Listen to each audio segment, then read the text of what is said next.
Bapak anak tewas berpelukan di kamar mandi, terjebak kebakaran di Jakut.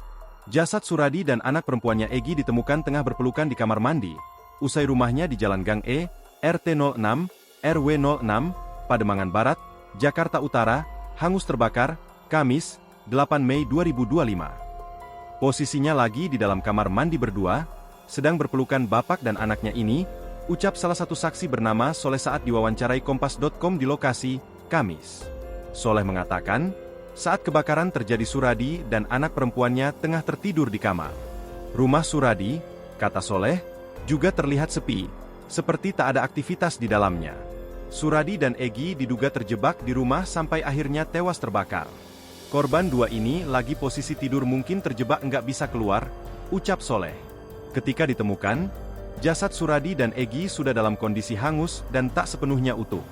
Kedua jenazah berhasil dievakuasi oleh petugas pemadam kebakaran sekitar pukul 4.30 WIB subuh tadi. Sementara istri Suradi, dikabarkan selamat, meski mengalami luka bakar sekitar 70%. Ibunya melompat entah dari pagar mana saya kurang tahu. Tapi dia ada luka bakar, tutur Soleh.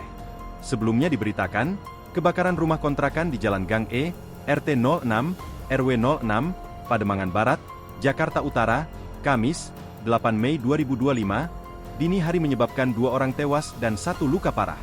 Ketiga korban merupakan keluarga penghuni kontrakan. Korban tewas ialah ayah dan anak, sedangkan sang ibu luka-luka. Download Tribun X sekarang, menghadirkan lokal menjadi Indonesia.